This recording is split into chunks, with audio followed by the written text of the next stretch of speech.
Welcome everybody. CMA Institute has just released the results analysis.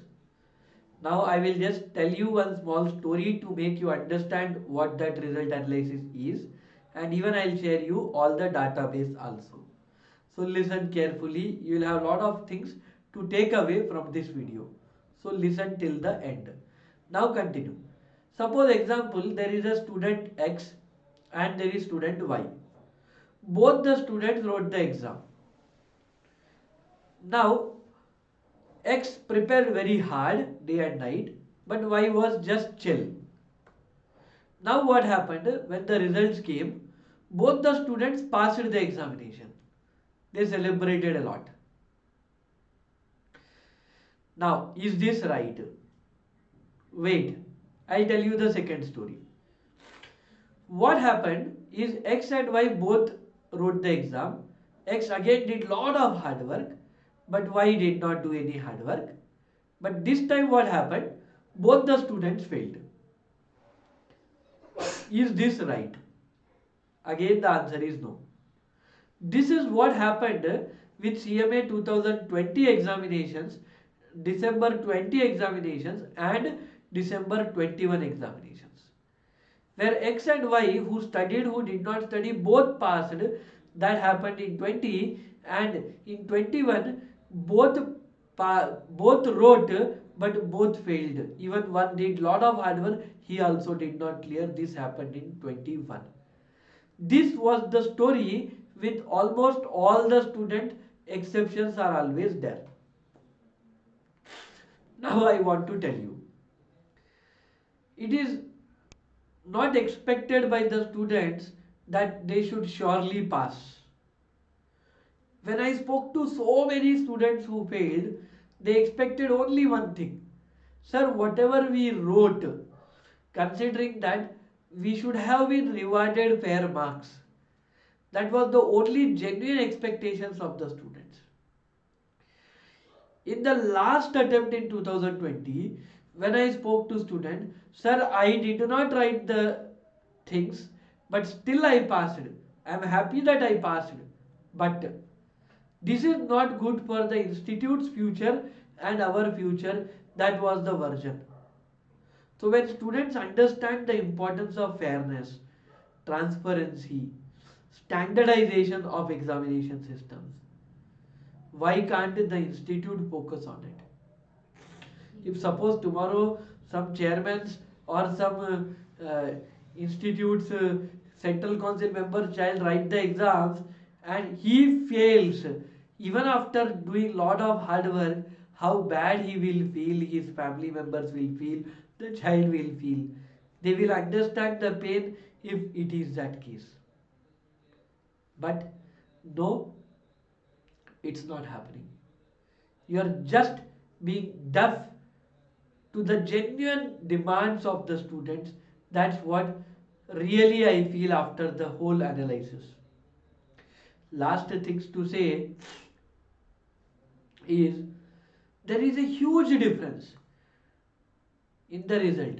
In 2020 you feel that all students were intellectual and 21 they became all dumb. How can this happen? There always will be some mixture of students, some will do well, some will not. So how can there be a drastic change in the results from 2020 to 21? Are the corrections going on in a fair way? So these are the questions which actually arise. Let's see the data, analyze it, and then we'll discuss further. When you see these results, the number of students may have varied from 2020 to 21 a little, right? But when you see the results, you check the percentage here. In group 1, in 2020, 40% students cleared the exam. And suddenly in 2021, 16%. So much less. In 2020, group 2 result, whooping. It was like a BCom result, 65%. And suddenly in 2021, what happened? 21%. Now after observing this, Do you feel the results given in 2020 or 21 or results of online examinations were normal? Were the corrections done with sincerity or the institute manipulated with the results? We don't know. Questions are there. When you see both groups appeared, students data, and those who cleared either of the groups, 13% was there in 2020 and 7% in 2021. Both groups cleared for intermediate. When you check, it was 51%. So in 2020, if somebody would have written both groups, it was like a jackpot. 51% whooping result. And suddenly that percentage fall down to 11% in 2021. Right? Come to final. See this. This is even pathetic. So in 2020, group 3 34%, again 21 group 4, group 3 10%. Same way with group 4 57% in 2020, and in 2021 11%. See how sharp decrease. In 2020 fourth group 57%. Not even 20% of the result was given in 2021, just 11%. See, if somebody wrote both groups and at least cleared one group, 31% in 2020, and same is 7% in 2021.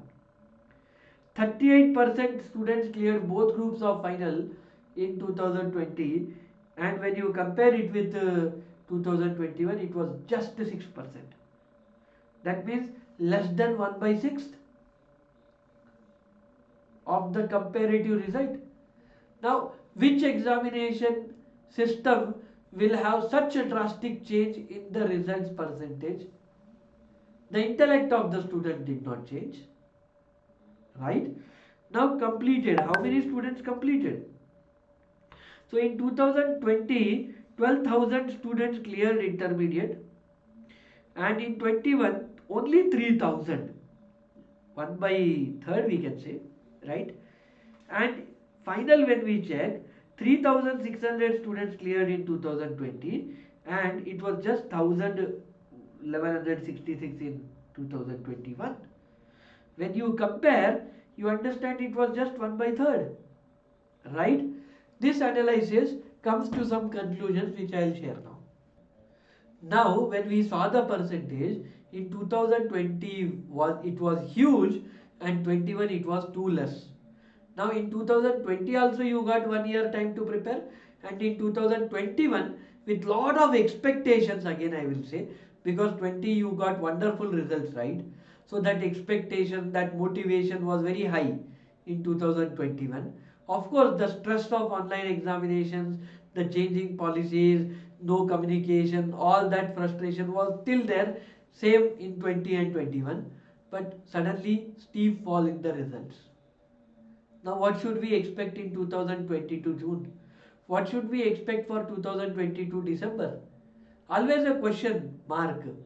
Will they suddenly increase the result, or it will even fall less than that?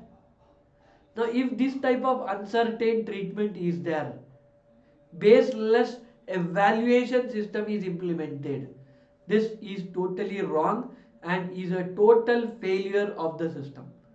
I would expect that institute standardizes the system, brings accountability, fairness and transparency in the system, and finally I will say that giving recounting as an option is not the criteria. So if somebody did totally mistake, then that can be checked and will be awarded again. But somebody did a mistake in the evaluation, awarding marks, fair corrections, that will not be heard. This is not right. So recorrection should be allowed. That is what I will demand with the institute, and I really feel that institute will consider their children's future, the brand value of the institute, And because we are trying to get international accreditations, I even consider that let's bring some standards from international level in our systems so that fairness, transparency, accountability can be established. I know sometimes I feel that I am singing in front of some deaf people, but then there is no other choice except to request, except to demand for the growth of the profession, for the great future of the profession, the members and the students. So share this video with all of the members, all the students, whoever you know, so that everybody gets complete clarity of the state of affairs, so that we can bring some positive change. We'll meet in the next video with such analysis, lot of tax and law related videos, and lot of great news from my side coming for all of you. So stay connected.